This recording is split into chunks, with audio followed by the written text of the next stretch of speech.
Hi, this is our first video and I'd like to share with you a recipe from my dad. We're making meatball, but in a German style. So this recipe is from Berlin and they're called Buletten or Frikadelle. So, excellent gin tonic. So, what we have, can you show down here? So, we have a bit of minced beef. You can do half and half with pork as well if you like, but I prefer it with beef. So the most important ingredients is, and it makes a difference to the English part, from the English ones to the German ones, is that we use some in water soaked rolls or bread. So I've used some gluten-free bread in order to make a gluten-free recipe, but actually the best one I've ever made were with hot cross buns. So that was really delicious. The slightly sweetness in the bread was perfect. So you've got the meat here. You put the bread rolls in here. So then here I prepared already. This is smoked bacon, slowly roasted with some shallots or onions and a little of garlic. So that adds a little bit of spice, savory flavors, and a bit of richness to it. Then I have a little bit of parsley here to get a little bit of vitamins. These are some chopped oregano majoram that goes in here as well. And then we have this. This is a bit of parmesan. So I tweaked the recipe a little bit. That's not original, but I tweaked it a little bit in the way I like it the most. So the parmesan we actually bought in Abruzzo in Italy on a little farm. I've got that now for 2 years, so it's nicely aged, super delicious.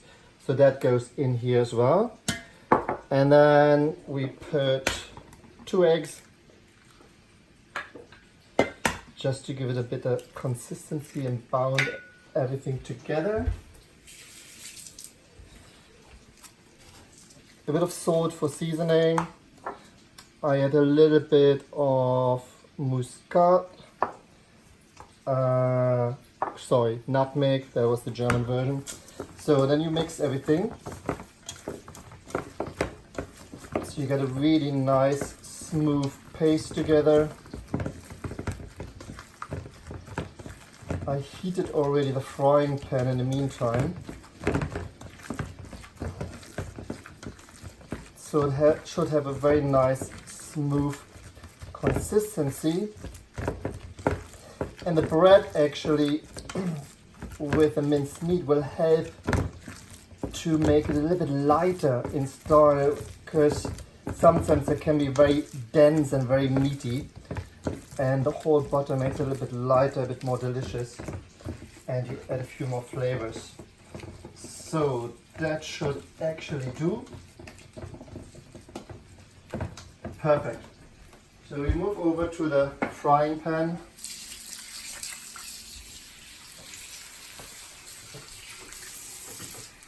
The best way of doing it, you take a saucer. Saucer? It's not a saucer, it's a ladle. Oh, a ladle. Wow. Put a little bit of water in there so the butter will not stick, and that gives you a nice measure.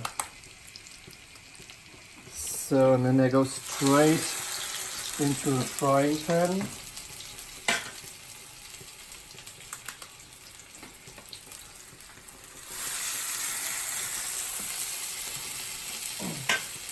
Don't put the heat too high, otherwise the oil is going to burn very quickly.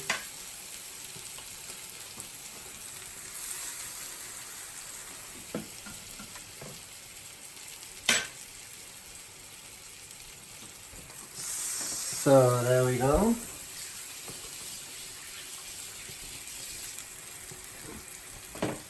Put that a little bit higher up.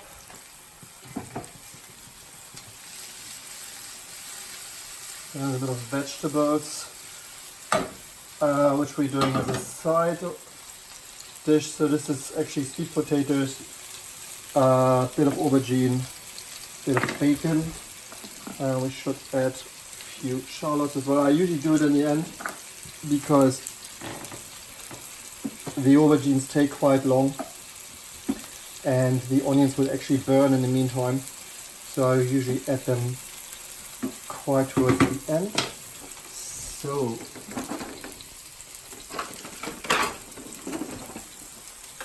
now I let that cook nicely here.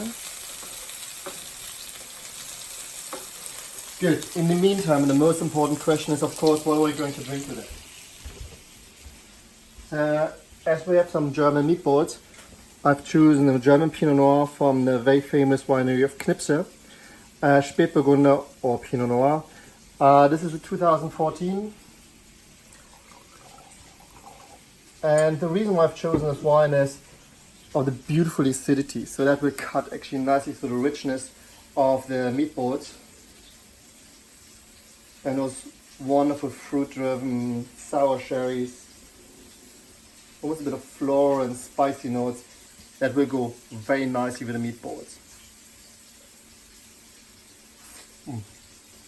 Yeah, super. So, I want to show you one last trick before we finish. So they're frying nicely here. There we go.